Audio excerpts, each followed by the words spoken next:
Okay guys, இப்போ பார்த்தீங்கன்னா நாம் வந்து கடைக்குள்ள வந்துட்டோம். இது பார்த்தீங்கன்னா லிடில்னு சொல்லுவாங்க அந்த கடை. ஸோ இங்கே யூகேலேயே பார்த்தீங்கன்னா கொஞ்சம் ஃபேமஸான கடையில் பார்த்தீங்கன்னா இதுவும் ஒன்று. ஸோ விலை பார்த்தீங்கன்னா ரொம்ப கம்மின்னு சொல்ல முடியாது, ஓரளவுக்கு உங்களுக்கு நார்மல் ப்ரைஸில் இருக்கும். ஸோ நாங்கள் வந்து வெளியே வந்தோம் இன்றைக்கி சண்டேயில். ஸோ அப்படியே வீட்டுக்கு தேவையான காய்கறி வாங்கிட்டு போயிடலாம் அப்படின்னு பார்த்துட்டு இருக்கிறோம். ஸோ இங்கே பனானா பார்த்தீங்கன்னா உங்களுக்கு வந்து 78 ரூபாய்க்கு விற்கிறாங்க. நம்ம ஊர் காசுக்கு பார்த்தீங்கன்னா இங்கே வந்து பனானா 78 ரூபா. நம்ம ஊரில் ஒரு சீப் வாழைப்பழம் பார்த்தீங்கன்னா 10 ரூபாய்க்கு இருக்கும், 5 ரூபாய்க்கு இருக்கும். ஆனால் இங்கே 78 ரூபாய்க்கு விற்றுட்டுருக்கானுங்க. நம்ம ஊரை விட பார்த்திங்கன்னா சில பொருட்கள் பார்த்திங்கன்னா கொஞ்சம் விலை காஸ்ட்லியாகவும் இருக்கும். சில பொருட்கள் பார்த்திங்கன்னா வந்து விலை பார்த்திங்கன்னா கொஞ்சம் கம்மியாகவும் இருக்கும்.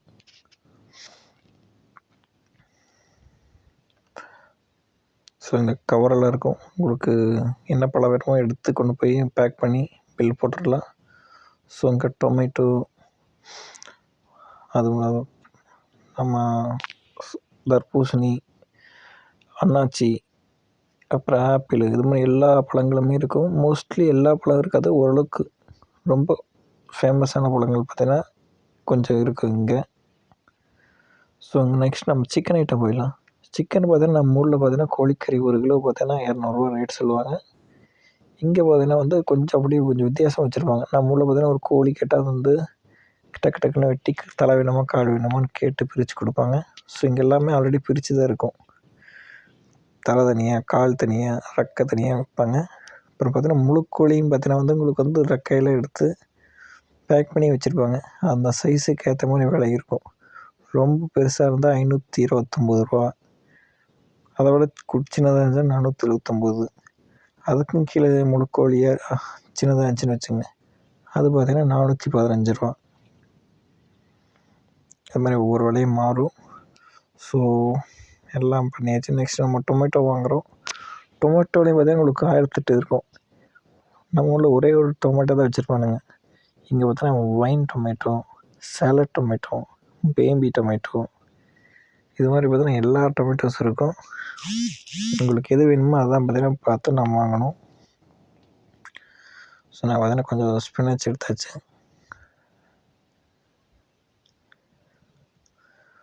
ஸோ டொமேட்டோவுக்கு சொன்ன மாதிரி தான் இங்கே பொட்டேட்டோவும் பார்த்தீங்கன்னா அதே மாதிரி தான் இருக்கும். எல்லா வகையான potato, baking potato, baby potato, roasted potato, இந்த மாதிரி எல்லா பொட்டேட்டோஸ் இருக்கும். மோஸ்ட்லி நாங்கள் பார்த்திங்கன்னா பேபி பொட்டேட்டோஸ் தான் வாங்குவோம். அதான் பார்த்திங்கன்னா வந்து ரொம்ப கம்மியான விலை. கிலோவும் பார்த்திங்கன்னா 1 கிலோ இருக்கும்.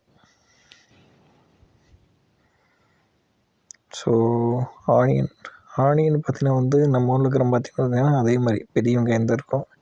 சின்ன வெங்காயம் பார்த்தா இங்கே கிடைக்காது. ஸோ அதுதான் ப்ராப்ளம். ஸோ இங்கே பார்த்திங்கன்னா ஒரு 1/2 கிலோ வெங்காயம் பார்த்திங்கன்னா 95 ரூபா. அதே 1 கிலோ வெங்காயம் பார்த்திங்கன்னா வந்து இங்கே வந்து 1 கிலோ வெங்காயம் பார்த்திங்கன்னா 95 ரூபா. ஸோ சம்திங் பார்த்திங்கன்னா வந்து அந்த வெங்காயத்துக்கு ஏற்ற மாதிரி கொஞ்சம் குண்டு வெங்காயம் வந்தால் ஒரு விலை, சின்ன வெங்காயம் வந்து ஒரு விலை, அதை விட சின்னதாக இருந்தால். ஸோ நெக்ஸ்ட்டு பார்த்திங்கன்னா எல்லாம் பார்த்துட்டோம். ஸோ இங்கே பார்த்தீங்கன்னா யோகட் செக்ஷன் வந்துக்கிறோம். ஸோ யோகட்டில் பார்த்தீங்கன்னா வந்து இருக்கலே கம்மியான யோகட் பார்த்தீங்கன்னா நாங்கள் வந்து கண்டுபிடிச்சி வச்சது பார்த்திங்கன்னா இங்கே தான். இது 45, அதுக்கும் கம்மியாக ஒன்று இருக்கும், ஃபேட் ஃப்ரீ நேச்சுரல் யோகட். இதான் பார்த்தீங்கன்னா இருக்கலே ரொம்ப கம்மியான விலை. டேஸ்ட்டும் பார்த்திங்கன்னா ரொம்ப மோசம்னு சொல்ல முடியாது, ஓரளவுக்கு இருக்கும். எப்போவுமே இது எங்கள் ஃபேவரெட்டு. அதனால் பார்த்திங்கன்னா ஒரு 4 எடுத்து போட்டுக்கிறோம்.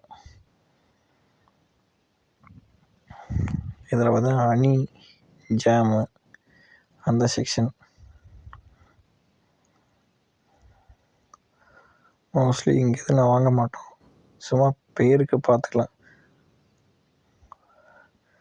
நெக்ஸ்ட் அந்த சைடில் கேஸ் அடிக்க வச்சுருக்கேன் பார்த்தீங்களா, இதான் பார்த்தீங்கன்னா வந்து ஸ்காட்டிஷில் பார்த்தீங்கன்னா ஃபேவரட்டான ட்ரிங்க்கு. மோஸ்ட்லி ஸ்காட்டிஷ்காரங்க இதான் பார்த்தீங்கன்னா குடிப்பாங்க. ஸோ அதான் பார்த்தீங்கன்னா இவ்வளோ அடிக்க வச்சுக்கிறாங்க. இது பார்த்தீங்கன்னா அயன் ப்ரூன்னு சொல்லுவாங்க.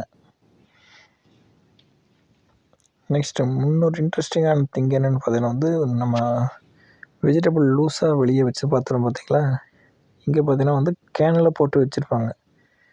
கேனில் பார்த்தீங்கன்னா வந்து லைட்டாக குக் பண்ணி அதை இது ப்ராசஸ் பண்ணி அதை பார்த்தீங்கன்னா ஒரு கேனில் போட்டு பர்டிகுலர் சில வெஜிடபிள்ஸ் மட்டும் அதாவது வெஜிடபிள்னு சொல்ல முடியாது, அது பீன்ஸு, சுண்டல், லெண்டில்ஸு, அப்புறம் டொமேட்டோ, அப்புறம் பார்த்தா பொட்டேட்டோ, இதெல்லாம் பார்த்தீங்கன்னா வந்து கட் பண்ணி லைட்டாக குக் பண்ணி இது மாதிரி டின்னில் போட்டு அடைச்சி வச்சுருப்பாங்க. டக்குன்னு குக் பண்ணுற மாதிரி இருக்கும். நீங்கள் எதுவும் எடுத்து கட் பண்ண தேவையில்லை. டக்குன்னு போட்டு டக்குன்னு லைட்டாக சுடு பண்ணி கொஞ்சம் வேக வச்சாவே போதும், டக்குன்னு குக் ஆகிடும். ஸோ நெக்ஸ்ட்டு செக்ஷன் நமக்கு ஃபேவரட்டானது பார்த்தீங்கன்னா எக்லேயே இங்கே பல விதம் இருக்குது. எங்கள் ஃபேவரெட்டு மிக்சட் எக்ஸ் தான். ஸோ 10 மிக்சட் எக்ஸ் பார்த்தீங்கன்னா வந்து 143 ரூபா. அதாவது எல்லா சைஸ் எக்ஸும் பார்த்திங்கன்னா இருக்கும் அதில். இதே வந்து ஃப்ரீ ரேஞ்சுக்கு வேணுன்னா பார்த்தீங்கன்னா அது கொஞ்சம் விலை அதிகம். ஃப்ரீ ரேஞ்சுன்னு உங்களுக்கே தெரியும், தனியாக வந்து கட்டி வைக்காமல் மேய்ஞ்ச கோழிலேருந்து வர முட்டை பார்த்திங்கன்னா ஃப்ரீ ரேஞ்சுன்னு சொல்லுவாங்க. அது ஒரு விலை.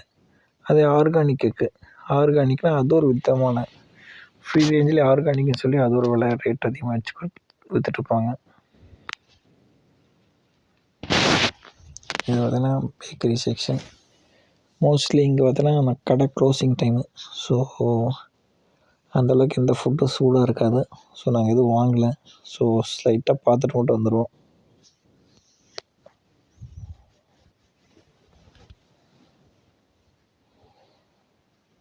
ஸோ இது பார்த்தீங்கன்னா ஃப்ரோசன் செக்ஷன். இங்கே பார்த்தீங்கன்னா வந்து எல்லா ஃப்ரோசன் ஸ்டஃப் இருக்கும். இங்கே வெஜிடபிள்ஸும் கூட பார்த்திங்கன்னா வந்து உங்களுக்கு வந்து கட் பண்ணி பேக் பண்ணி வச்சுருப்பாங்க. நம்ம டக்குன்னு எடுத்து டக்குன்னு குக் பண்ணுற மாதிரி ஈஸியாக இருக்கும். சிப்ஸு இதுமாதிரி எல்லாமே வந்து எல்லாமே வந்து ஃப்ரீசரில் போட்டு வச்சுருப்பாங்க. நான் பார்த்தீங்கன்னா மிக்சர் வெஜிடபிள்ஸ் மட்டும் ஒன்று எடுத்துக்கிறோம். அந்த மிக்சர் வெஜிடபிள் பார்த்தீங்கன்னா கொஞ்சம் கேரட்டு, பீன்ஸு, அப்புறம் பார்த்தீங்கன்னா ப்ரொக்கோலி இதெல்லாம் பார்த்தீங்கன்னா கொஞ்சம் இருக்கும் அதில்.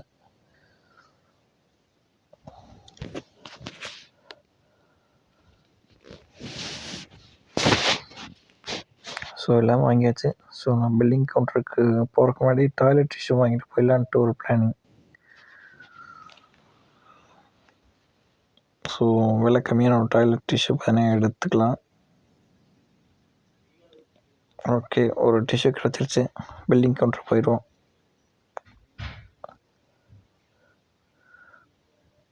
ஸோ பில்லிங் கவுண்டரில் பார்த்தீங்கன்னா எப்படி பில்லுன்னு பார்த்தீங்கன்னா அங்கே ஆள் இருக்க மாட்டாங்க. நாம தான் பார்த்தீங்கன்னா பில் போட்டுக்கலாம் செல்ஃபாக. ஆள் இருக்கிற கவுண்டர் இருக்குது. டக்குன்னு போகணுன்னா செல்ஃப் கவுண்டர் இருக்கும். அங்கே போயிட்டு பார்த்தீங்கன்னா வந்து மிஷின்லேயே பார்த்தீங்கன்னா எல்லா பொருளையும் எடுத்து ஸ்கேன் பண்ணி இந்த ரைட் சைடில் இருக்கிற இடத்துல வச்சிடணும். லெஃப்ட் சைட்லேருந்து எடுத்து ஸ்கேன் பண்ணி ரைட் சைடில் வைக்கணும். நீங்கள் வைக்காமல் எங்கேயாச்சும் கீழே வச்சாலோ எடை கம்மியாக இருக்குதுன்னு சொல்லி பார்த்தீங்கன்னா மிஷினுக்கு வந்து கத்த ஆரம்பிச்சிடும். ஸோ அதுக்கப்புறம் ஒரு ஆள் வந்து அதை செக் பண்ணிவிட்டு எடுத்துகிட்டு ப்ராசஸ். ஸோ கரெக்டாக ஸ்கேன் பண்ணோடனே ரைட் சைடில் வச்சிடணும். வச்சதுக்கப்புறம் மிஷின் ஓகேன்னு அக்செப்ட் பண்ணும். அதுக்கப்புறம் அடுத்த பொருள் நீங்கள் ஸ்கேன் பண்ணிக்கலாம். ஸோ பார்த்தீங்கன்னா எல்லாம் முடிச்சதுக்கப்புறம் இங்கேயே பார்த்தீங்கன்னா அமௌண்ட்டையும் வந்து பே பண்ணிக்கலாம். இங்கே வந்து ஒரு ஹியூமனே பார்த்தீங்கன்னா உங்களுக்கு தேவையில்லை. ஒரு ஆள் செய்கிற வேலையை பார்த்தீங்கன்னா அந்த மிஷினை செஞ்சிடும். ஆனால் எல்லாத்தையும் கரெக்டாக நீங்கள் ஸ்கேன் பண்ணணும். ஸ்கேன் பண்ண ஏமாத்தினே பார்த்தீங்கன்னா வந்து அடுத்த தடவை வரும்போது பார்த்தீங்கன்னா மாட்டிக்கிங்க.